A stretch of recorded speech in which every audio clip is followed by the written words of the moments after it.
Muito bem, bom dia a todos. Nós vamos hoje trabalhar com Romanos capítulo 1, versos 22 a 24. Serão apenas 3 versículos. É a nossa 7ª aula nesse capítulo. Significa que é uma carta bastante pesada, bastante densa. Talvez é uma das, sem dúvida, a carta mais comentada da Bíblia. Grandes autores comentaram essa carta, já John Stott, Karl Barth, Calvino. Quer dizer, em toda a história nós temos boas pessoas comentando essa carta. E o que vem a partir disso são pesquisas, tá? Não há muita coisa nova, são boas pesquisas que surgem desse ponto. Eu vou pedir que o pastor Hermes esteja orando nesse momento. Na sequência, eu vou fazer a leitura desse breve trecho e aí a gente começa com os comentários. Vamos orar, então. Graças a Deus, Pai, por esse momento de mais uma reunião, Senhor Jesus, para estudar, aprender mais da Tua Palavra, mas não somente estudar e aprender, mas praticarmos no nosso dia a dia tudo que o Senhor tem nos ensinado, Pai. Por isso, agradecemos por esse privilégio também de podermos, mesmo com a pandemia, estarmos nos reunindo, estarmos estudando, estarmos apoiando um ao outro também. A Tua graça e a Tua misericórdia têm se renovado a nós a cada dia, a cada manhã. Por isso, nós agradecemos ao Senhor por isso. E abre nossa mente, nosso coração, dá-nos entendimento de tudo que o pastor Marcos vai estar ministrando a nós agora nesta manhã, que o Senhor possa usá-lo com poder e autoridade no nome de Jesus. É no nome de Jesus que nós oramos agora, Pai. Muito obrigado. Amém. Amém, amém. Está com a gente também o meu amigo Rosenberg, lá de Marília. Seja bem-vindo, Rosenberg. Deus abençoe você e também sua família, tá?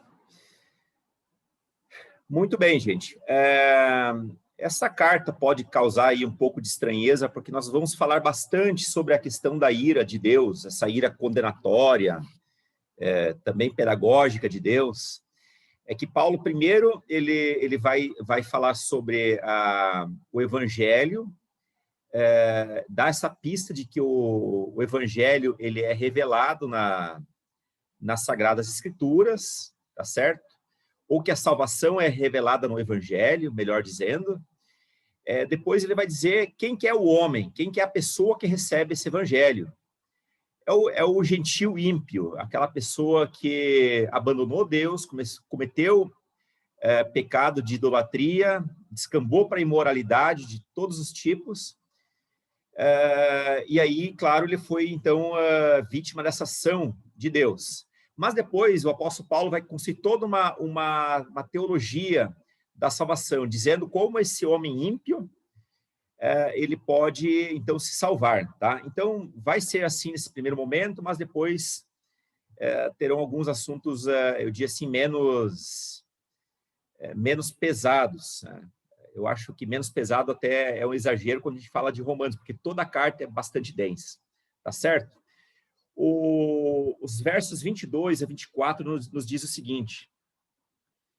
Eu já vou recuperar o verso 21 que nós estudamos na semana passada. Porque, tendo conhecido a Deus, não o glorificaram como Deus, nem lhe renderam graças, mas os seus pensamentos tornaram-se fúteis, e o coração insensato deles obscureceu-se. Dizendo-se sábios, tornaram-se loucos, e trocaram a glória do Deus imortal por imagens feitas segundo a semelhança do homem mortal, bem como de pássaros, quadrúpedes e répteis. Por isso Deus os entregou à impureza sexual, segundo os desejos pecaminosos do seu coração, para a degradação do seu corpo entre si. Até aqui. Muito bem.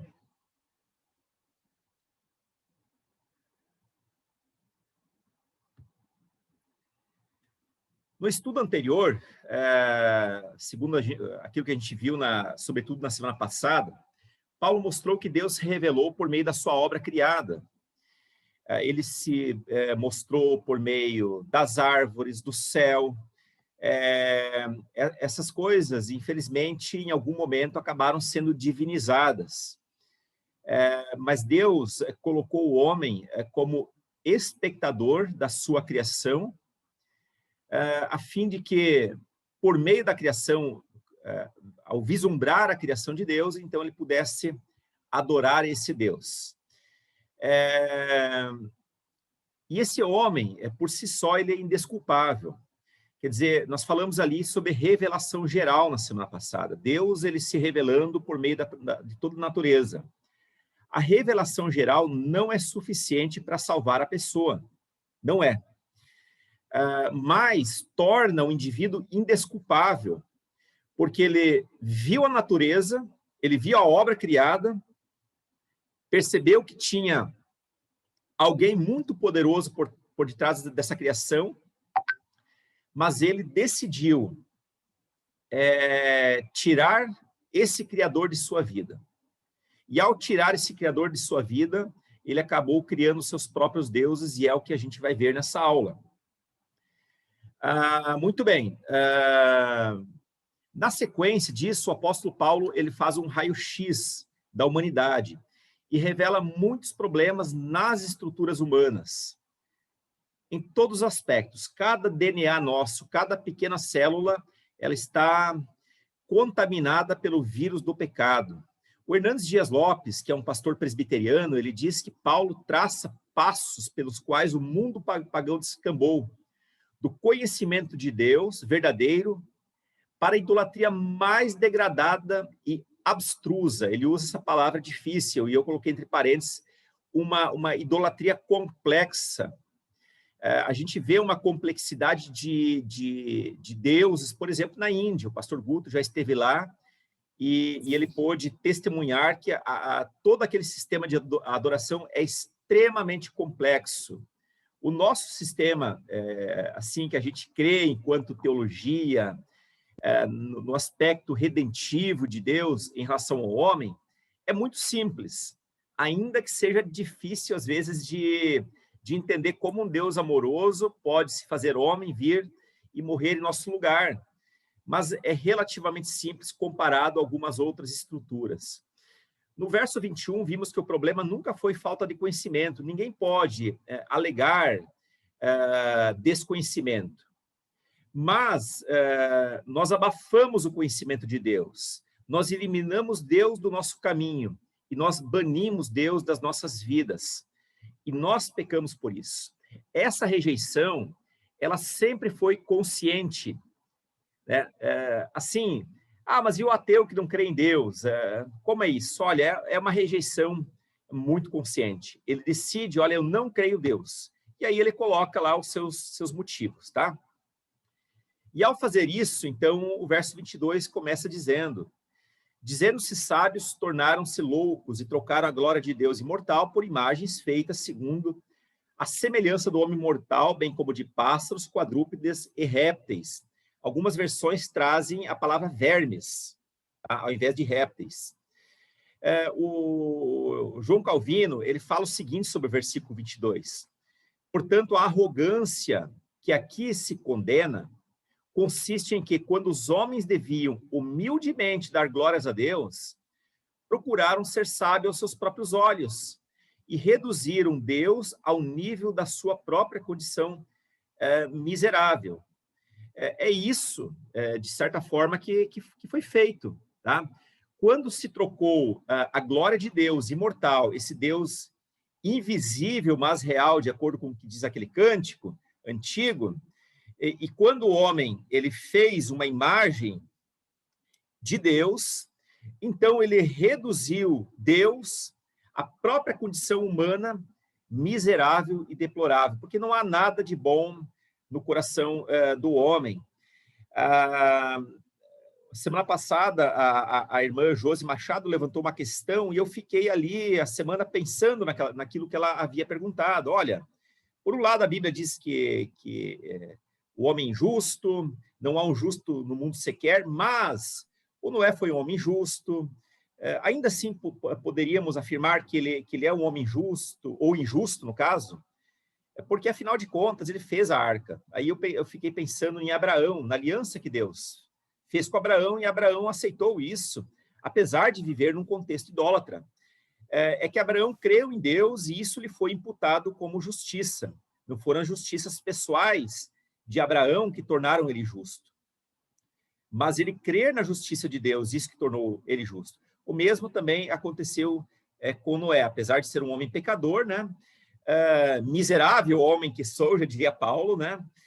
Mas ele foi, sim, justificado, e isso aconteceu também pela fé, porque não havia evidências, né, factuais, né, ou comprovação científica de que haveria um dilúvio naquele lugar, né? Nós estamos ouvindo muito falar sobre comprovação científica nos últimos tempos, tá certo? Bom, nesse caso, em específico, reduzir Deus segundo o nível do homem significa fazer imagem de adoração semelhante ao próprio homem, ou semelhante aos animais. Vocês estão lembrados da grande estátua de Nabucodonosor, né? É isso aí mesmo, é o homem fazendo imagem de si mesmo e se prostrando diante dessa imagem, então, para adorá-lo, entendendo essa imagem como Deus. Muito bem. Calvino ainda diz que quando os homens imaginaram Deus de acordo com o discernimento dos seus próprios sentidos humanos, carnais, então tornou-se impossível para eles reconhecerem o Deus verdadeiro. Então criaram um Deus novo e fictício. Vocês estão lembrados que as mentes das pessoas ficaram obscurecidas? Exatamente por isso. Uma vez que se imaginou Deus dentro de um tipo de formato, e se construiu esse Deus com mãos humanas, usando vários materiais para isso, a mente ficou, então, obscurecidas, tá certo? E eles, assim, o ser humano acabou fazendo um Deus novo, um Deus fictício, mas para baixo, vou dizer o seguinte, que eles criaram um simulacro de Deus, uma simulação de Deus. Então, assim, eles nem podem ser desculpados sob o pretexto de que creem, uma vez que fizeram um simulacro, uma representação de Deus a partir de madeira ou de outros materiais. Fazer imagem de Deus, então, esse Deus que é transcendente, esse Deus que não habita em templos humanos, ou feito por mãos humanas, que habita no céu. Então, fazer imagem desse Deus é um verdadeiro insulto ao Senhor. E aí talvez você possa perguntar o seguinte, mas Deus não fez o homem segundo a sua imagem e semelhança? Pois é, mas imagem e semelhança, queridos, não está, não se refere à imagem física, à imagem corporal, e sim a uma imagem moral. É a esse tipo de imagem que se refere. Quando nós falamos, por exemplo, que Deus tem... os olhos de Deus estão sobre todos os lugares, sobre bons e maus, não significa que Deus tem olhos como nós do ponto de vista biológico. Isso é um antropomorfismo. O que é essa palavra difícil grega, antropomorfismo? Antropos é homem, e morfismo vem de morfeu, que é aparência. Então, antropomorfismo seria dar uma aparência humana a Deus, para que a gente, pelo menos, pudesse tentar racionalizar um pouco a ideia, mas não pegar essa ideia e aí sim fazer um simulacro de Deus, porque daí já é idolatria, tá certo? Então, assim, quando fala assim que o braço de Deus, né, é uma fortaleza e tudo isso, apenas mostra ali o poder de Deus, né? Mas isso é um antropomorfismo, tá certo? É uma maneira de que nós encontramos uma forma didática de poder compreender Deus. O Karl Barth, esse famoso autor, se não me engano, suíço, do século passado, ele diz que de uma mente vazia e de um coração obscurecido, um coração em que a claridade já ela não entra, fica meio que na penumbra. Então, assim, de uma mente vazia e de um coração obscurecido brotam procedimentos errados. É como você tentar andar na penumbra e você não acha direito as coisas. Você começa a tropeçar. aquele entardecer das 6 horas que a luz, a iluminação do carro não faz muita diferença. É uma penumbra. Então, há um alto índice, uma facilidade muito grande de se cometer um acidente ali.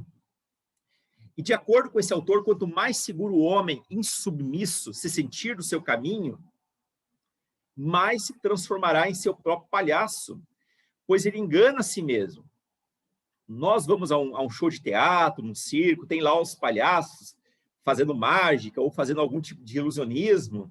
Eles fazem isso para enganar a nossa imaginação, chamado ilusionismo, e não tem nenhum problema em relação a isso, tá certo? Mas quando o homem tenta enganar a si mesmo, criando esse tipo de Deus, ou sendo insubmisso, ele se torna palhaço de si mesmo, porque ele cai no auto-engano. Segundo esse autor, há um abismo profundo entre Deus e o homem que é transposto pela fé. Quando nós pecamos contra Deus, nós criamos uma verdadeira ruptura entre Deus e o homem, entre nós, ou melhor, entre nós e Deus e o homem. E isso é intransponível, não tem como chegar lá por recursos humanos. A única maneira de transpor esse abismo é pela fé. A palavra diz que o evangelho é revelado pela fé. Não há outra maneira, não é mesmo? Então, quando o homem ignora essa separação, é porque não tem compreensão da sua absoluta falta de estabilidade moral e espiritual. O homem sem Deus, ele é instável espiritualmente e moralmente. Quando nós nos convertemos, nós vamos recuperando essa estabilidade espiritual, nós vamos orando, buscando a Deus, lendo a palavra, tendo experiências com o Senhor, e também uma espiritualidade moral. É aquilo lá que o João Batista falou para os fariseus, também para os guardas, que vinham lá, enfim, fiscalizar o trabalho dele, não é mesmo? E porque eles perguntam, então, o que nós devemos fazer? E aí o João Batista fala o seguinte, olha, não cobre mais imposto além do que é devido. Quer dizer, agreguem em vocês mesmos uma qualidade moral que vocês não tinham até então, tá certo? Mas o homem sem Deus, ele é instável, espiritual e moralmente falando. Mas também ele cai no auto-engano, ou porque fez Deus o seu igual, trazendo esse Deus a si mesmo, e é o que nós vamos ler aqui no verso 23, né? Ou melhor, do 22 em diante, dizendo-se sábios, tornaram-se loucos e trocaram a glória do Deus imortal por imagem segundo a semelhança do homem mortal, quer dizer, se fez essa imagem de Deus segundo uma imagem do homem mortal, tá? Isso significa um pleno desrespeito a Deus. Os 10 mandamentos já dizem para não se fazer imagem de escultura de Deus.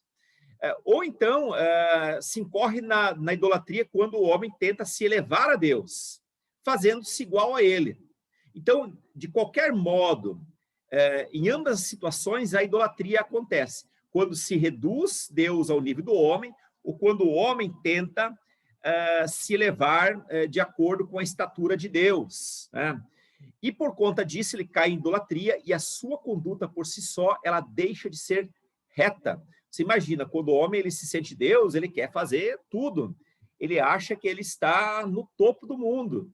Então, ele manda de qualquer jeito, ele não respeita princípios éticos, ele faz o que ele quer.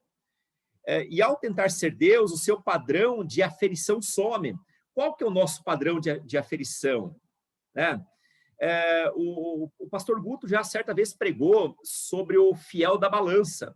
E ele tem na sala dele uma balancinha, né, antiga, com 2 pratos. Né? Então, se coloca num lado os pesos, os padrões, né? E no outro lado, então, o produto que eu queira pesar. Existe lá no meio o fiel da balança. É aquilo que vai dizer se o peso está correto. Deus é esse padrão de aferição. Deus é o nosso fiel da balança, né? Jesus Cristo, com toda a sua ética que foi trazida para nós, é esse fiel da balança. Mas quando eu me elevo acima de Deus, Deus some. Esse padrão some e eu próprio me torno, então, o meu padrão de aferição. Eu me torno fiel da balança. E aí eu posso fazer o que eu quiser, tá? e a própria imagem do homem passa a ser o seu padrão, né? E aí tanto faz, olha, ele vai começar a cometer um tipo de imoralidade, para ele não tem problema, porque ele é o próprio fiel da balança, porque esse homem ele se colocou na posição de Deus. E ao fazer isso, ele cometeu idolatria, porque ele se coloca na posição de Deus. De acordo com o alemão Adolf Pohl, o conteúdo do juízo decorrente da ira de Deus, que já é citado no verso 18, que diz o seguinte: portanto, a ira de Deus é revelada dos céus contra toda impiedade e injustiça dos homens que suprimem a verdade pela injustiça. Então, o conteúdo do juízo decorrente da ira de Deus, citado nesse versículo, começa a aparecer já a partir dos versos 22, 23 em diante. A exposição da culpa, então, ela é descrita passo a passo, e as suas consequências são cada vez mais detalhadas, mais avassaladoras, mais preocupantes, até que se derrama aqui um verdadeiro dilúvio de vícios diante do ser humano, mostrando toda a podridão interna da sociedade humana. Isso justifica, porque pessoas que são contrárias ao cristianismo, em períodos de carnaval ou em algum tipo de protesto político, introduzem, por exemplo, crucifixo em suas partes íntimas. É a degradação no seu limite mais baixo, mais baixo. Então, nessa ladeira do pecado, o autor aqui, ele separa por blocos os tipos do pecado e os nomeia em forma de título. É alguém que exalta-se acima de Deus, e exaltar-se acima de Deus significa cair para a tolice da idolatria. Alguém tem que ser muito tolo para tentar ser igual a Deus. Desonra a Deus, desonrar a Deus aqui conduz ao deplorável amor próprio, que é os versos 25 a 27, e não que o amor próprio seja uma coisa ruim, mas ele fala aqui deplorável amor próprio. Significa o seguinte, que esse amor próprio levado ao hedonismo, ao prazer pelo prazer, ou a ideia da contemplação da própria imagem, que seria o narcisismo, eu troquei ali a palavra, o narcisismo, faz com que eu passe a subjugar os outros, faz com que eu passe a desmerecer as outras pessoas, né? Ele é um amor próprio tão exagerado, aquela ideia que eu não vivo sem mim, né? Parece a história lá da história da Branca de Neve, né? Quando ela vai diante do espelho, a bruxa, né? E diz: espelho, espelho meu, existe alguém mais belo do que eu, né? É ali o homem, o ser humano sempre tentando evidenciar o seu amor próprio num limite extremamente exagerado. E isso também é um tipo de pecado e uma grande idolatria. E aí, o outro tipo de pecado aqui que ele coloca é a falta de gratidão a Deus, que leva a uma sociedade que despreza as pessoas, né? E que se destrói a si mesma, tá? E isso é algo sempre, cada vez reiterado. A gente vê isso cada vez que vê algum tipo de noticiário. Quer dizer, nós contemplamos, Deus ele se revelou de maneira geral na natureza. Ao invés de nós darmos graças a Deus, nós incorremos no pecado da ingratidão.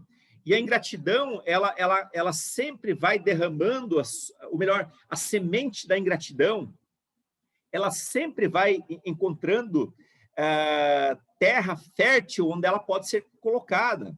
É o filho que é ingrato ao pai, é o marido que é ingrato à esposa, é a esposa que é ingrata ao marido, é o funcionário que é ingrato ao chefe, é o chefe que é ingrato ao funcionário, no campo político, da mesma maneira. Quer dizer, a gente vê falta de gratidão em todos os lugares, em todos os momentos, e isso leva as pessoas a uma autodestruição. Esses versos nos ensinam que Deus não permanece imóvel. Olha só, isso é muito importante. Deus não permanece imóvel diante de tanto pecado ou diante da quantidade descomunal da injustiça. Deus ele não é um espectador que apenas grava na memória os casos do pecado para recuperá-los apenas no juízo final. Mas Deus, ao contrário, a sua ira é manifesta já hoje. Aí a gente pergunta assim, mas por que Deus não faz justiça? Olha, uma criança foi estuprada, aconteceu de pessoas boas assim serem desprezadas, assassinadas e tudo mais. Por que Deus não faz justiça? Queridos, Deus ele faz justiça a todo momento. Talvez não no momento que nós gostaríamos que isso fosse feito. Talvez nós nem consigamos perceber isso. Mas Deus, podem ter certeza que Deus não é um espectador passivo de toda injustiça, né?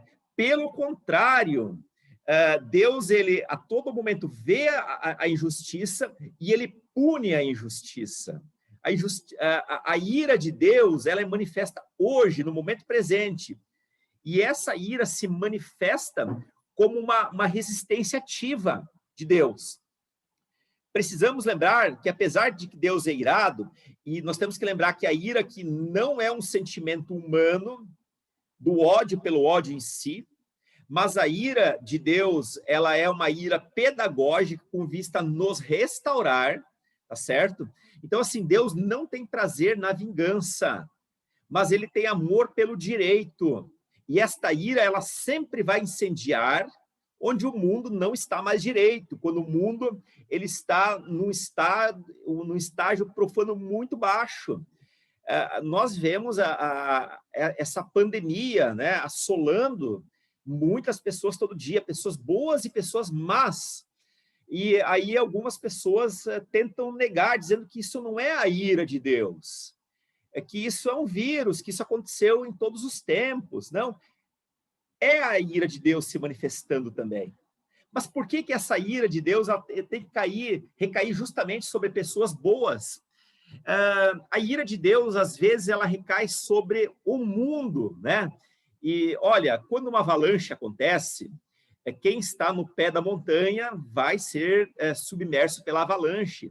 Não tem jeito, né? Mas nós temos essa esperança da eternidade. Vamos acreditar que em algum momento Deus vai retirar a sua mão e essa pandemia vai ser contida. Mas não há dúvida nenhuma para mim que nós estamos experimentando um pouco dessa ira manifesta de Deus hoje. O Adolf Pohl, esse autor já citado, ele ainda diz que o homem não consegue viver sem adorar algo. Nós temos, assim, o desejo de prestar adoração sempre.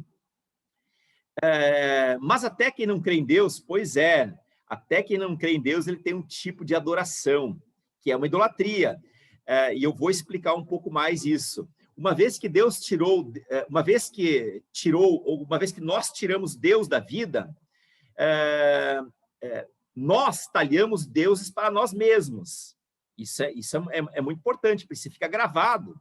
Nas religiões mais antigas, né, lá 1000 anos antes de Cristo, ou até, sei lá, 600 anos, ou algumas religiões mais primitivas hoje, um ídolo era talhado a partir do tronco de uma árvore, semelhante ao homem, ou semelhante a uma ave, a um quadrúpede, um réptil. Isso o próprio texto de Romanos já traz. Só que no caso das filosofias, das cosmovisões do mundo, o que é uma cosmovisão? É uma visão que eu tenho do mundo, do cosmos, né?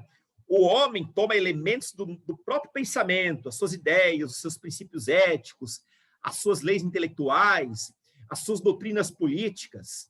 Então, ele vai talhando para si um sistema dominante que é substituído, assim, aproximadamente a cada 30 anos, 40 anos, né? Então, a cada pouco tempo, o tipo ali de sistema de ideia, ele vai sendo alternado, ele vai sofrendo mutações. Então, aí vem a resposta. Um ateu comete a idolatria? Claro que sim. Uma vez que ele tirou Deus da sua mente, existe ali um vazio. E esse vazio ele precisa ser preenchido por um tipo de adoração.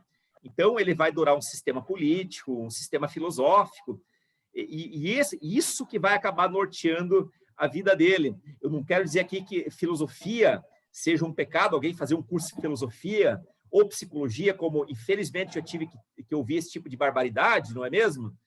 Mas quando nós deixamos as filosofias conduzirem a nossa vida, seja filosofias religiosas inadequadas, filosofias políticas ou coisa assim, ou de autoajuda, nós estamos colocando algo no altar que inicialmente pertencia a Deus. Bom, quando também se enaltece artistas, cientistas, atletas, superiores seculares ou eclesiásticos, aqui eu me refiro a pastores, a padres, né? Quando a gente enaltece de uma maneira exagerada essas pessoas, nós acabamos construindo em torno dessas pessoas o culto à personalidade. E isso também é idolatria. Nesse caso, a exposição do verso 23 ela é extremamente drástica. Seres humanos que receberam a incumbência de representar a Deus no mundo, no sentido de divulgar o nome de Deus, ajoelham-se agora diante de répteis. Literalmente, eles rastejam feito répteis diante desses animais. Pensando, então, que agiriam com sabedoria, eles tornaram-se loucos, de acordo com o verso 23. Essa idolatria é uma terrível desobediência a Deus. Terrível. A descida na escada da desobediência, ela sempre envolve passos. Parece que o ser humano ele nunca é satisfeito com o próprio pecado. Ele precisa sempre cometer algo mais, inventar algo pior, né? Então, aqui eu preciso fazer uma correção de algo que às vezes eu escuto. Mas eu não quero também culpar essas pessoas. Às vezes se traz um tipo de uma teologia que é equivocada. Por exemplo, não existe pecadinho e pecadão, tudo é pecado. Amados, existe sim pecadinho e pecadão. Existem pecados pequenos e existem pecados descomunais. Um pequeno pecado, por exemplo, de um pensamento, ele é diferente de um pecado de um homicídio, que é diferente do pecado de um assassinato em massa, de um genocídio, ou coisa assim. Um pecado sexual é diferente de um pecado, por exemplo, de pedofilia, embora ambos são horrorosos, são hediondos, mas há uma diferença nessas questões. E aí pode dizer, não, mas eles são diferentes de acordo com as consequências. Não somente isso. Há pecados que para o transgressor não tem uma consequência imediata, mas tem uma consequência na vítima. E é claro, todos os pecados eles têm as suas consequências que podem ser mais danosas ou menos danosas. Mas não importa, o que há é que existe uma descida escada abaixo muito rápida, muito íngreme, que leva a pessoa a cometer pecados cada vez piores. É claro que o menor pecado que seja, já seria o suficiente para afastar o homem de Deus. Afinal, Adão e Eva comeram no fruto proibido. Dá a impressão para nós, na mente lá do século XXI, que aquele pecado não foi um grande pecado. Tá? Foi um pecado, foi uma desobediência. E essa desobediência resultou a expulsão do homem do paraíso. Tá certo? Mas assim como Deus ele perdoa por meio de Cristo um pecado menor, ele vai perdoar grandes pecados também, desde que ali haja o reconhecimento. Muito bem. De acordo com o Hernandes Dias Lopes, nessa descida da escadaria do pecado, primeiro o homem deixa de glorificar a Deus pelo que ele é. Ele deveria ter olhado para a natureza, então ver a glória de Deus, mas não fez. Ele deixou de engrandecer ou agradecer a Deus pelo que ele fez. Ele cometeu aqui o pecado da ingratidão e, portanto, ele é ingrato com as demais pessoas. E fazendo isso, ele rejeitou Deus de maneira consciente. Tá? E isso aconteceu quando ele deixou de agradecer. Então, primeiro ele deixa de glorificar, depois ele deixa de agradecer a Deus por aquilo que ele é e também pela própria criação. Quando o homem começou a pensar intelectualmente, então tirou Deus como sua referência do seu pensamento, o homem passou a ser o seu próprio padrão, então passou a criar as suas próprias filosofias. E aí os seus pensamentos, de acordo com Romanos, se tornaram nulos. Por fim, depois de ter deixado de glorificar, depois de ter deixado de exaltar Deus, o homem passou a ter um comportamento inconsequente. começou a se comportar de maneira inconsequente. Ao dizer-se sábio, o homem tornou-se louco. Significa o quê? Aquilo que começa na nossa mente, aquilo que começa na nossa cabeça, rapidamente vai para o coração, desce para o coração. E isso é um grande problema para todos nós. Tá? Eu vou repetir novamente isso aí. Ao dizer-se sábio, o homem tornou-se louco. Então, algo que começou na cabeça acabou descendo para o coração. E o raciocínio errado, então, acabou levando o coração desse homem, dessa pessoa, para as trevas. Significa o quê? Que um raciocínio que se tornou nulo gerou um coração escurecido. Tá? Gerou um coração que tropeça em si mesmo. Uma mente sem Deus produz uma vida de trevas. Significa o quê? Banir de Deus deliberadamente, conscientemente, da própria vida, desemboca num obscurantismo moral e numa loucura consumada. Quer dizer, tentam ser sábio, mas se sabedoria significa andar na penumbra, isso realmente é uma grande tolice. Os homens pensaram que deixar Deus de fora fosse um ato de sabedoria, mas de fato foi a maior loucura que o ser humano cometeu. Quando deixaram Deus de fora das suas vidas, o lugar ocupado por Deus foi esvaziado. E uma vez esvaziado, ele procurou deuses. Esses deuses podem ser estátuas, esses deuses podem ser pensamentos religiosos ou filosóficos, e também pode ser outras pessoas. E ao fazer isso, o homem acabou, então sim, praticando a idolatria. O homem trocou a glória do Deus imortal por imagens. Aquilo que começou na mente, desceu para o coração, e agora ele deságua nas muitas religiões. E nós temos aí exemplo de idolatria em muitas religiões. Mas você pergunta, no meio evangélico pode ocorrer idolatria? É claro que pode. Quando nós começamos a fazer culto a nós mesmos, quando nós começamos a cultuar uma personalidade religiosa, nós estamos tirando Deus do seu altar e colocando aquela pessoa. Duas pessoas não podem, dois entes não podem ocupar o mesmo trono. Ou Deus ocupa o trono da nossa vida, ou outro algo. Tá? E quando for um outro algo que não é Deus, nós estamos cometendo idolatria, ainda que nós mesmos decidamos, então, ocupar esse trono. O homem chegou ao nível mais baixo, então, da degradação espiritual. Após a prática da idolatria, o homem, então, ele chegou ao nível mais baixo da degradação espiritual. Significa que a mente humana, ela nunca é um vácuo religioso, nunca. Mesmo para a pessoa que não crê em Deus, aquilo não é um vácuo religioso. Warren Wiersbe diz que se o homem não adora o Deus verdadeiro, confeccionará, sem dúvida, um Deus falso. E esses deuses podem ser as filosofias, pode ser pessoas, né? Ou pode ser, então, um objeto, né? Inanimado. O ídolo sempre é um simulacro de Deus, uma simulação de Deus. Nós vemos que Arão confeccionou um bezerro de ouro, que seria para ele, para aquela população, uma representação de Deus, e eles falaram, olha, eis aqui o Deus que vos tirou do Egito. Fizeram ali um simulacro. Ao fazerem isso, trocaram a glória de Deus invisível pela imagem de um quadrúpede que come capim. Tem algo mais absurdo do que isso? Muito provavelmente que não. Então, antes de entrar no versículo 24, eu quero passar a palavra para você. Você tem alguma dúvida? Deseja relatar algo sobre o que foi estudado até esse momento? Então, a palavra está com você.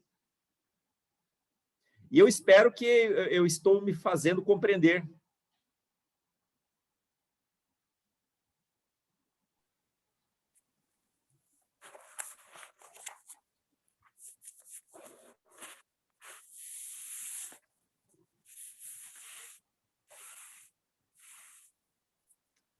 Quem gostaria?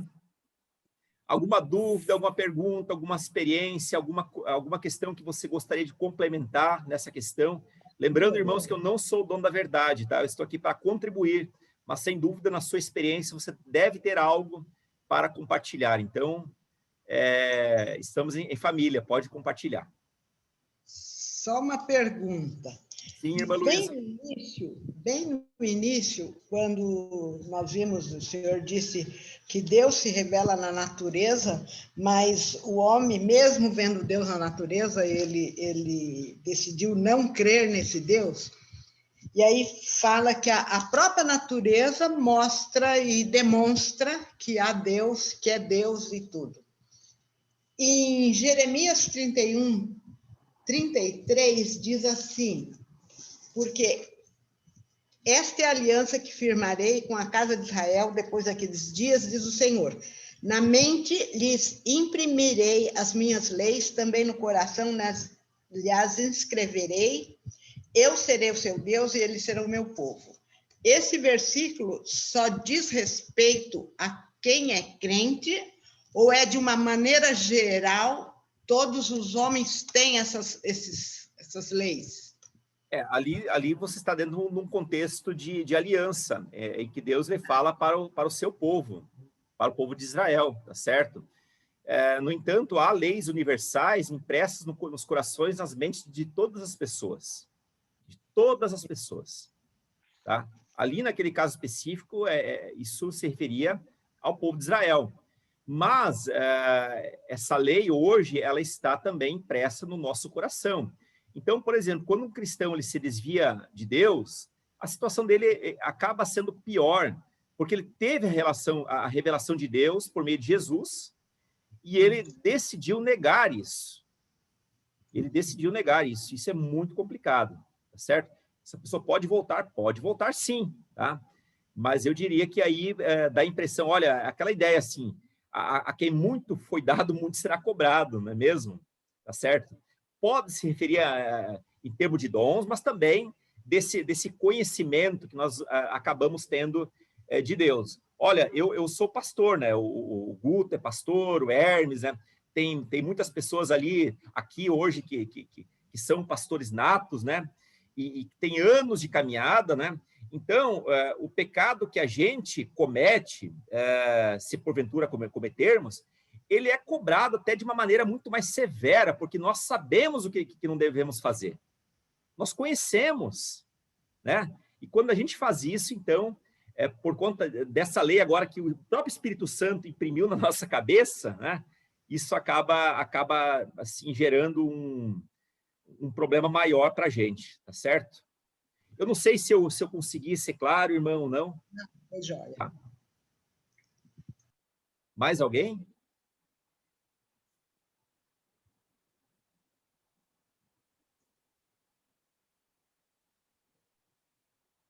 É assim, eu não estou dizendo que o crente que ele vá cometer um pecado ali e tal, né? Ele vá para o inferno por conta daquele pecado. Se não é nada disso. Eu não sou porteiro do céu. O pastor Guto gosta de usar essa frase, tá certo?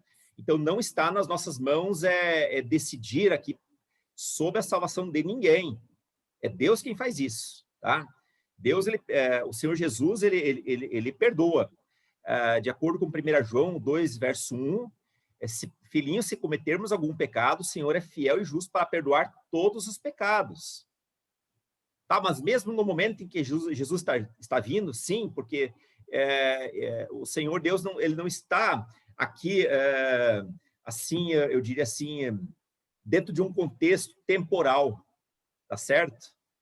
O contexto do Senhor é outro, o tempo do Senhor é outro, tá certo? Mas, olha, não vamos, de todo jeito, vamos evitar pecar mesmo, tá? E pedir ajuda para Deus nesse sentido. Quem está de pé, cuida para que não caia, diz o Senhor. Mais alguém? Outra pergunta só. Sim.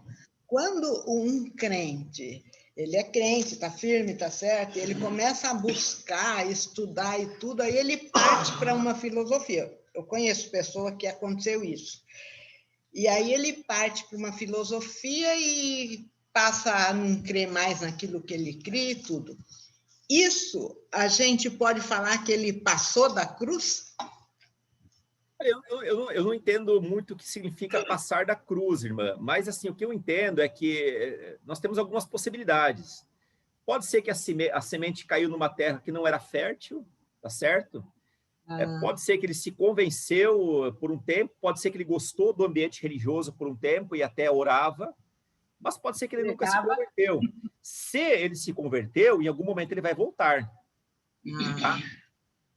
Tem pessoas que, assim, lá na adolescência, com 12, 13 anos, se converteram, depois saíram, foram fazer os seus estudos, nunca mais buscaram a Deus, nem comunhão na igreja, mas chega um momento em que Deus toca o coração daquela pessoa, né? E então a pessoa volta, tá certo? Por essa razão, nós não podemos fazer julgamento. Agora,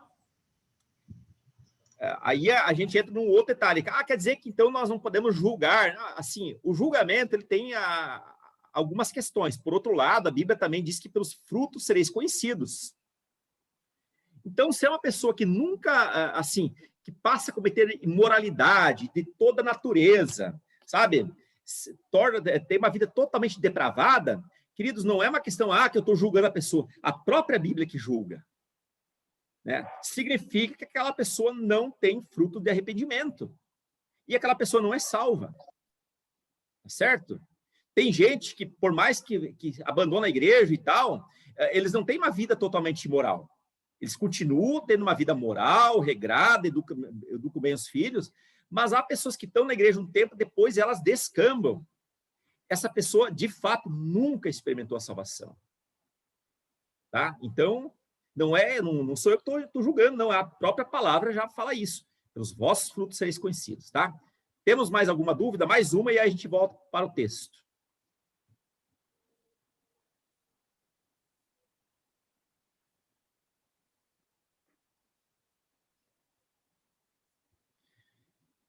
Eu acho que não, então eu vou voltar aqui, tá? Depois, se vocês tiverem mais alguma coisa. Só um momentinho. Tá, então eu vou fazer o compartilhamento. O verso 24 diz o seguinte: por isso, né, Deus os entregou à impureza sexual. Tá? Por quê? O homem trocou a glória de Deus imortal por imagens feitas segundo a semelhança do homem mortal. Por essa razão, Deus entregou o homem à impureza sexual segundo os desejos pecaminosos do seu coração, para a degradação dos seus corpos entre si, do seu corpo entre si. O João Calvino diz que os gentios jamais teriam se precipitado como bestas em terríveis atos de luxúria se não houvessem alimentado o ódio e inimizade contra Deus em sua majestade. É exatamente porque o ser humano odeia Deus, é porque ele descamba para os pecados mais imorais possíveis, né? Eu citei daquilo que foi fartamente veiculado nas mídias, né? De pessoas introduzindo crucifixos, né? Nas suas partes íntimas. Ora, se essas pessoas não creem em Deus, por que elas manifestam tanto ódio? Por que elas manifestam tanto ódio e falam tanto mal dos cristãos? É claro, porque tudo isso é um sinal da sua própria degradação e do seu ódio a Deus. Mas na medida que eles odeiam a Deus, intimamente lá no fundo, eles reconhecem que Deus existe, mas que eles são contrários a tudo aquilo que Deus deseja para o ser humano. Bom, essa é a razão para legitimar a vingança divina, a qual nunca age sem motivo. O ser humano, às vezes, faz coisas erradas sem motivo nenhum, né? Matam pessoas sem motivo nenhum. Não é o caso de Deus. A vingança do Senhor aqui é uma vingança pedagógica, nunca age sem motivo. O autor ainda diz que há uma infindável discussão sobre como Deus entrega a pessoa em pureza. É estranho para nós como Deus entrega o ser humano. O verso 24 diz: por isso Deus os entregou à impureza sexual. Né? Como isso? Como acontece isso? Então, João Calvino diz que há uma infindável discussão como Deus faria isso. Mas ele sugere que esse entregar significa que Deus permite que os homens caiam em seus pecados e, ao permitir isso, faz de conta que nada a vê. E nós vamos avançar um pouco nessa questão. Diante de toda idolatria, como castigo, Deus manifestou a sua ira ao entregar o homem à impureza, com o objetivo da sua própria degradação. Uma outra hipótese que não está colocada aqui é que isso Paulo também vai falar em Coríntios, sobre entregar o homem, a pessoa, a alma que pecou, numa questão de imoralidade, a Satanás. Tá? Isso está muito claro lá em Coríntios. Quer dizer, sim, Deus abre mão e deixa, então, a pessoa fazer aquilo que o homem quer. É aquela criança, aquele adolescente insistente que fica confrontando os pais, né? E os pais falam não a todo momento e aplicam castigos, às vezes até bem brandos, mas chega um momento que ele fala o seguinte: olha, faz o que você quiser. E essa pessoa vai e faz, e acaba se estrepando literalmente. Então, diante de toda idolatria, como castigo, Deus manifestou a sua ira ao entregar o homem em impureza com o objetivo da sua própria degradação. Entregar, nesse contexto, significa que Deus privou os gentios da sua ligação protetora. Então, na medida em que Deus permite que o homem faça tudo o que ele queira, para a própria degradação, e daí que vem o juízo de Deus, também significa que Deus, ele deixou de proteger a esses ímpios. Nesse caso, Deus não entregou os gentios aos demônios, necessariamente, tá? Até pode ser lá de acordo com Coríntios, mas os entregou nesse contexto a si próprios, a saber, aos desejos do seu coração, de acordo com o verso 24, às paixões mais infames, de acordo com o verso 26, e também Deus entregou a uma disposição mental reprovável, de acordo com o verso 28, e nós vamos ver tudo isso na aula da semana que vem. Significa que Deus os entregou a maneira que eles escolheram viver. Precisamos lembrar que Deus é tardio em irar-se, e somente a contragosto Deus dá livre curso à sua ira. Assim como os pais, eles evitam disciplinar os filhos, mas chega o momento em que eles precisam fazer isso.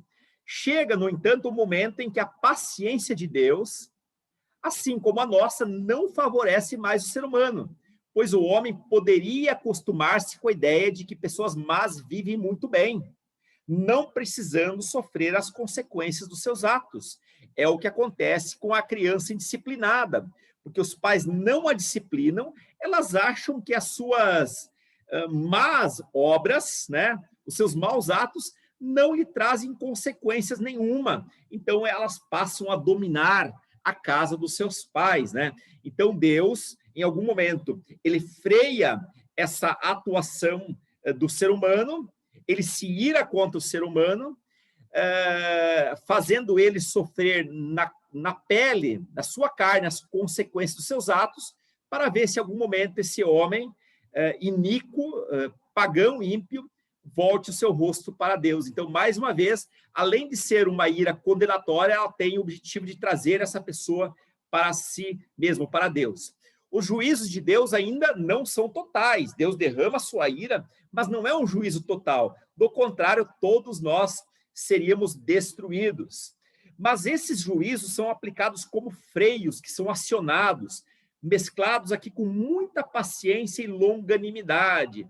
É aquela mãe ou aquele pai que retém a varinha, quer dizer, eles batem com a varinha, mas eles tomam cuidado na pressão, né? Na força do golpe, né? Porque senão aquela criança vai ser severa ou excessivamente machucada. Seria, na linguagem policial, o uso excessivo da força. Quando um policial faz o uso excessivo da força, ele acaba também transgredindo a lei. Bom, esses juízos possuem um sentido sempre pedagógico. Agora, já nesse mundo, haverá um momento em que o juízo de Deus não será mais pedagógico, será um juízo para separar, então, o joio do trigo. Agora tem a intenção de levar esse homem ao arrependimento. Do contrário, conforme já dito, seríamos todos destruídos. Essa revelação da ira preserva o mundo da destruição. Tá?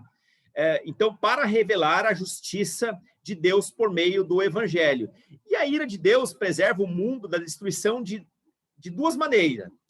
Se Deus não se irar, se Deus não manifestar com seu juízo, o homem vai avançar de tal maneira que ele vai se autodestruir. Mas também Deus, ele preserva o homem da ira no sentido de no sentido de medir a força do golpe, de modo que não esmague toda a humanidade, mas deixa ela andar para que ela em algum momento se volte para Deus. Muito bem, depois de praticar a idolatria, o caminho natural é a imoralidade. Quer dizer, primeiro o ser humano ele deixa de adorar a Deus, ele deixa de agradecer a Deus, aí ele faz um ídolo para si mesmo, porque ele não consegue ficar sem adorar alguém, e por fim, como ele perdeu Deus como padrão da sua vida, como ele não tem mais o fiel da balança, ele próprio é o fiel da balança, então ele passa a descambar para a imoralidade. O John Stott, citado por Hernandes Dias Lopes, diz que a história do mundo confirma que a tendência da idolatria é sempre acabar em imoralidade, sempre. A perversão da vida surge quando a fé é pervertida. Aquilo que acontece no campo religioso, ele reflete sempre no campo moral. Uma vez que a raiz do pecado humano é a perversidade religiosa, o fruto dessa perversidade, então, é a corrupção moral. Então, a partir do momento em que o homem tirou Deus da sua vida, ficou um vácuo. Então, surgem tentativas sem êxito de preencher aquele vazio. E isso acaba descambando para todos os desejos e excessos do comportamento humano. Paulo afirma que Deus entregou os homens à imoralidade sexual de acordo com os desejos pecaminosos do seu coração, a fim de degradarem o corpo entre si.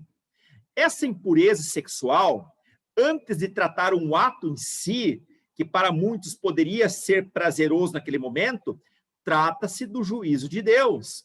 John Murray, citado por Hernandes Dias Lopes, diz que a degeneração religiosa é penalizada mediante a entrega à imoralidade. Então, você se pergunta, tá, mas pastor, aquelas pessoas que praticam imoralidade sexual, elas vão ser penalizadas? Olha, querido, eles já estão sendo penalizados, tá? Eles já estão desgastando o seu corpo entre si mesmos ao praticar toda sorte de pecados que a gente vai ver nas próximas aulas. Então, o pecado, mais uma vez, cometido na esfera religiosa, é penalizado na esfera moral. Então, o autor aqui, o Hernandes Dias Lopes, só para recordar algumas coisas que já foram ditas, ele dá as seguintes lições. O juízo de Deus é tanto temporal, nesse momento, mas também ele é um juízo eterno. Agora, o juízo ele tem um sentido pedagógico, também pedagógico, não só pedagógico, mas também pedagógico. No juízo final não será pedagógico. Lá, Deus vai separar o joio do trigo, os bodes das ovelhas.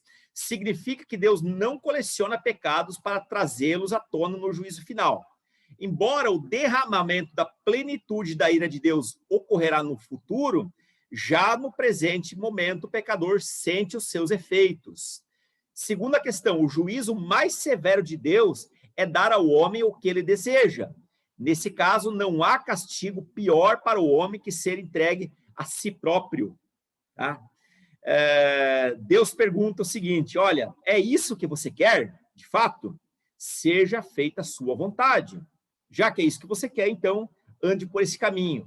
Você vê que no reino de Deus só tem voluntários. No céu só vai voluntários. Só que no inferno também são apenas voluntários. Tá certo? Ir para o inferno é uma ação do próprio homem na rejeição de Deus. E certa vez um professor disse o seguinte, até a questão do inferno é um ato de misericórdia de Deus. Isso causou uma estranheza à turma. Mas eu vou explicar, como o professor explicou na época. Olha, você imagina, nós rejeitamos Deus por 30, 40, 60, 80 anos. Seria terrível alguém que viveu tanto tempo agora ter que passar a eternidade com Deus. Então, Deus, na sua paciência, né, ele então deixa a pessoa a continuar sem a Deus, sem a ele próprio, sem Deus. Tudo bem? Então, o ato de Deus permitir que a pessoa vá para o inferno seria um ato de misericórdia. Lembrando que o inferno ele é representado por fogo, mas fogo é um elemento físico, um elemento da física. É algo que dói, é mais uma maneira de nós tentarmos entender como é essa eternidade sem Deus, algo que dói. E nada mais dói no ser humano do que a eternidade sem Deus. Tudo bem? A humanidade, de acordo com esse autor, é como um caminhão que desce ladeira abaixo. Nós nós pecamos e o caminhão está ladeira abaixo. Deus está sempre com o pé no freio. O problema é que o homem está sempre com o pé no acelerador. Ele não quer tirar o pé do acelerador. Deus, ele deseja evitar a tragédia, por isso que ele coloca o pé no freio. Mas também ele não arranca o pé do acelerador do homem. Ele deixa. Só que o homem, ele acelera cada vez mais rápido rumo ao abismo. Mas Deus sempre está com o pé no freio. Só que chega um momento em que Deus tira o pé do freio do breque. Então, esse caminhão avança desgovernado para uma tragédia terrível. Isso é o sentido ilustrativo de que Deus entregou o homem à sua própria corrupção. Significa que Deus tirou o pé do freio, então o homem caminhou a passos largos para a imoralidade. Tá? Antes de passar para você a palavra, nós vamos passar um pouquinho do horário só, aprendemos algumas lições aqui. A idolatria acontece quando o homem reduz Deus à sua condição miserável. Trata-se também de um insulto a Deus e constitui-se idolatria, fazer uma simulação de Deus a partir da madeira ou outro material, e o mesmo ocorre quando o homem tenta se elevar à posição de Deus. Então, a idolatria é isso, tá? Sempre vai ser isso. Ou trazer Deus no nível do homem, ou o homem tentar se exaltar no nível de Deus. Terceiro lugar, ao tentar ser Deus, o padrão de aferição do homem desaparece, que é o fiel da balança, e ele passa a ser o seu próprio padrão. Isso é loucura e leva à imoralidade. Quarta coisa que a gente aprendeu, Deus não manifestará sua ira em relação ao pecado, apenas lá no juízo final, mas já manifesta hoje. Deus manifesta sua ira onde o homem não está, onde o mundo não está mais direito. Em quinto lugar, quando se enaltece exageradamente outras pessoas, pequenos deuses são entalhados e o culto à personalidade acontece. E esse culto à personalidade pode ser mesmo no meio evangélico. Sexto lugar, o que começa na mente vai para o coração. O coração sempre está presente no pecado. E aí o raciocínio errado, obscuro, leva o coração para as trevas. Em sétimo lugar, a mente humana não é um vazio religioso. Quando o homem deixa de adorar a Deus, põe outras coisas em seu lugar, sejam filosofias, ideias, outros deuses, coisas ou mesmo pessoas. Em oitavo lugar, uma forma de Deus manifestar sua ira e castigar as pessoas é entregá-las aos seus próprios desejos, à sua própria imoralidade. Então, o agir da imoralidade, além de ser uma afronta contra Deus, é o próprio juízo de Deus sobre a vida daquelas pessoas, porque da imoralidade o ser humano vai colher consequências terríveis. Nono lugar, os juízos de Deus não são totais, mas são aplicados como freios aos homens, a fim de levá-los ao arrependimento.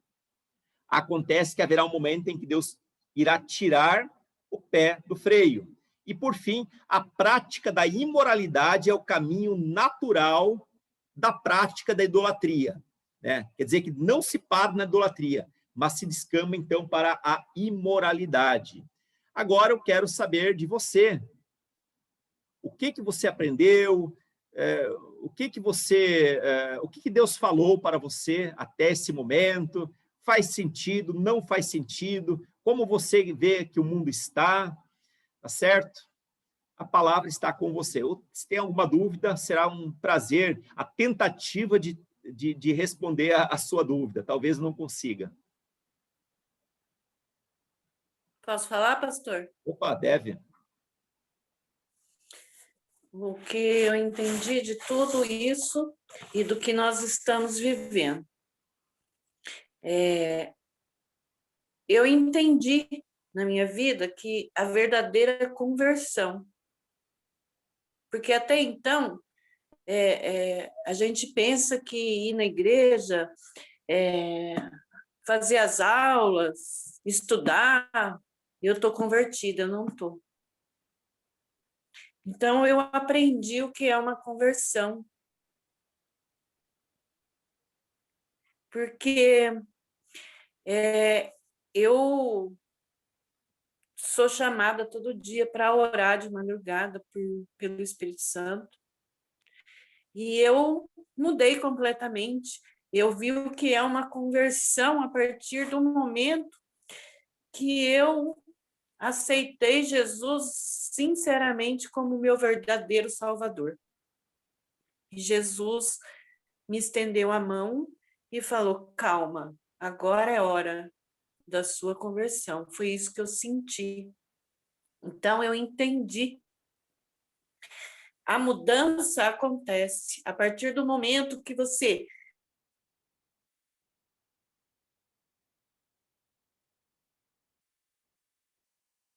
Eu acho que o microfone da irmã Sueli ficou mudo, tá? Mas, assim, ela está certa. Sem dúvida, ela está certa. Ler a Bíblia, orar, não significa necessariamente que a pessoa está salva. Isso pode ser um bom sinal de salvação. Todo crente deve orar. Mas conversão significa que, na minha vida, Deus ocupou o lugar dele. Significa você se arrepender dos próprios pecados, renunciar a uma vida em que você era senhor dela e passar agora a permitir que Jesus conduza a própria vida. Tá certo? Isso é conversão. As demais coisas são sinais de conversão que se espera de todos os crentes. Tá? Mais alguém gostaria de perguntar, falar alguma coisa?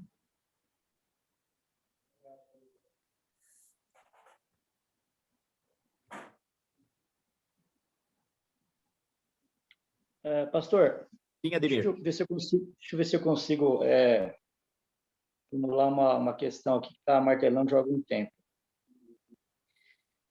Nós aprendemos, desde o começo da lição passada, das últimas lições, Deus ele se revela nas coisas que criou.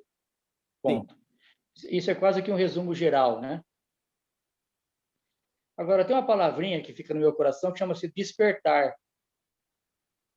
Então, nós não estaríamos fazendo esse estudo hoje aqui, mesmo havendo os apóstolos que estiveram com o Filho de Deus presente aqui na Terra, houve um desvio da igreja.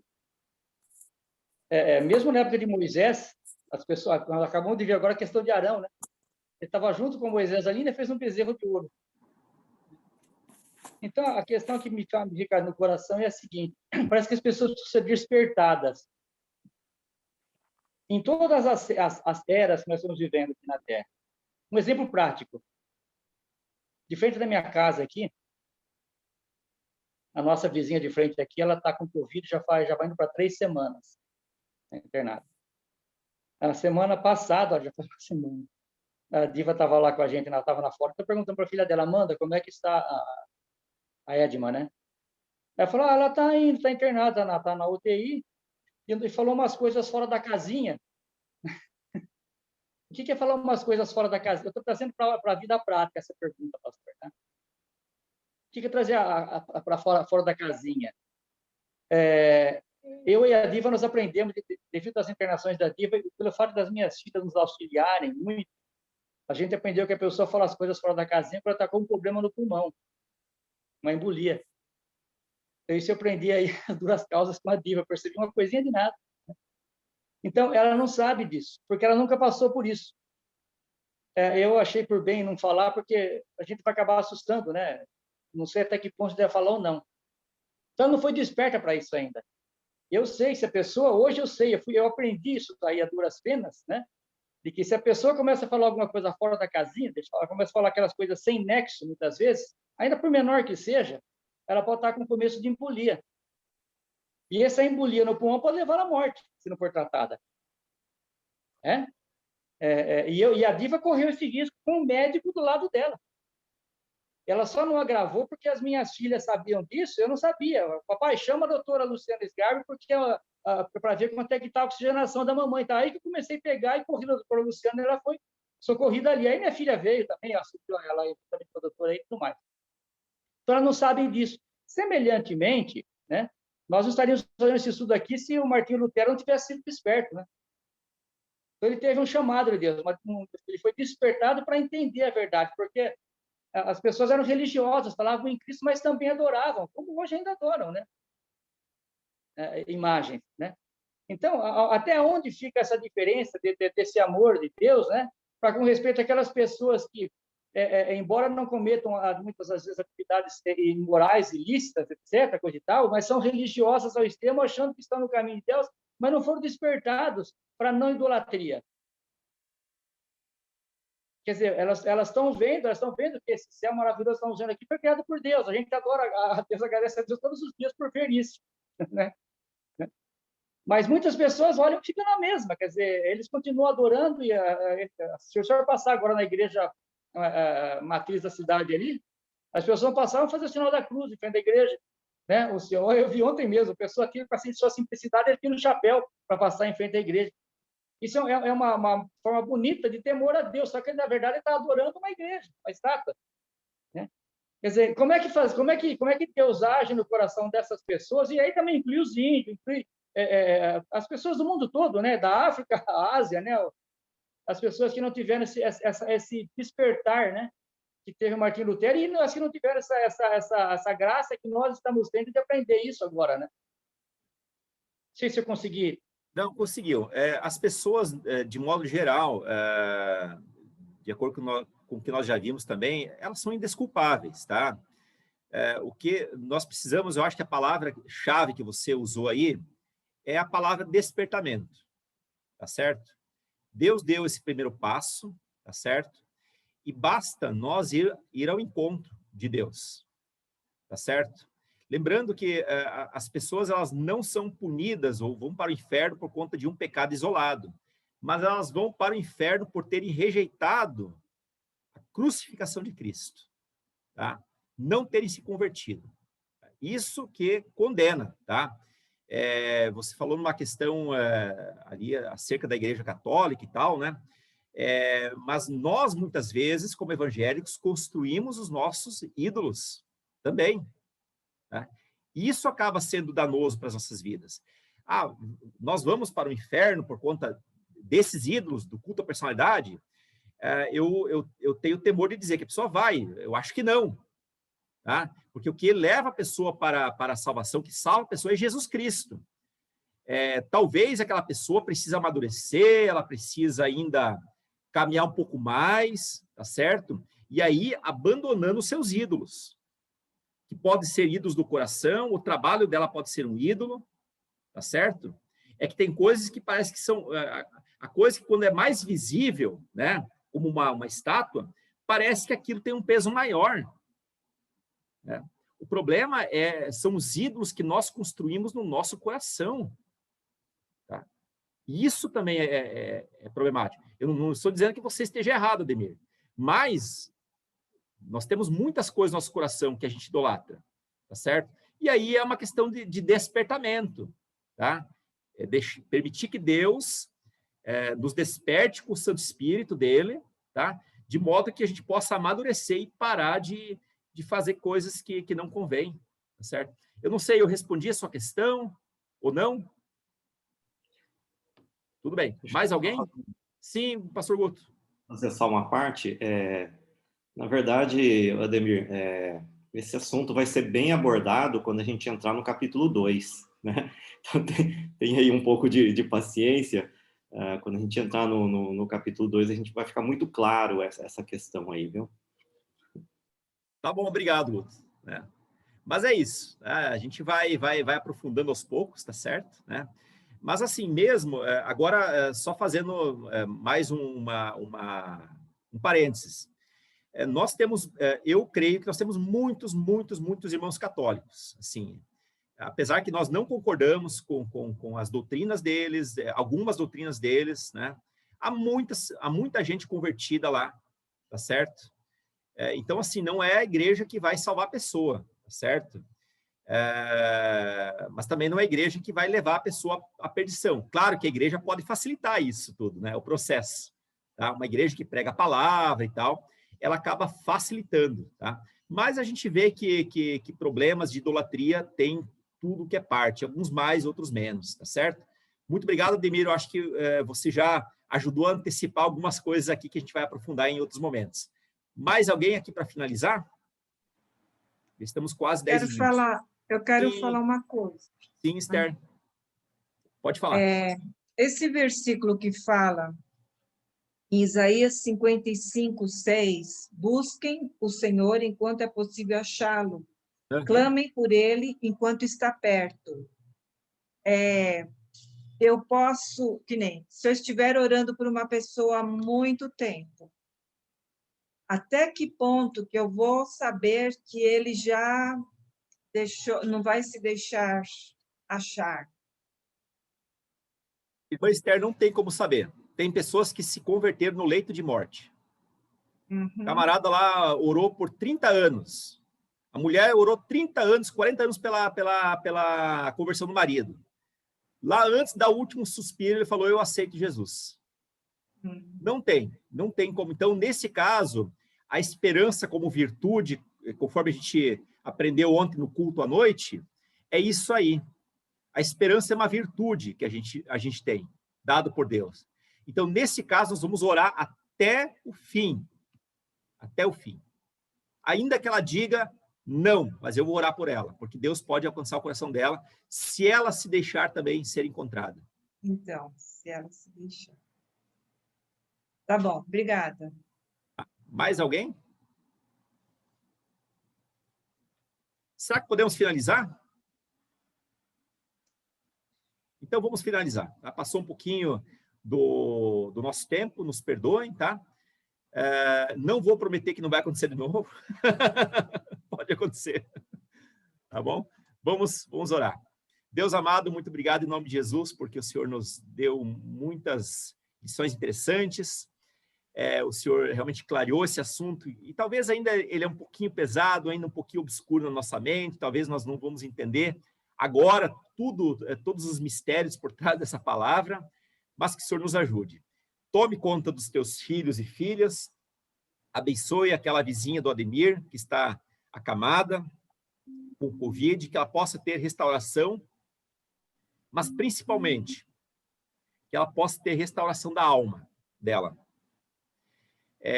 Realmente essa palavra que o Ademir deu, que ela possa ser uma verdade na nossa vida, que possamos experimentar um despertamento espiritual.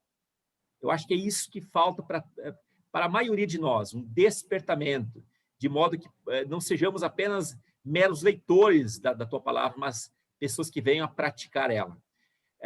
Conduza a vida de cada irmão e irmã nessa semana, e que o Senhor possa nos dar uma semana muito boa, e que na semana que vem, se o Senhor nos permitir, que possamos voltar a estudar a tua palavra.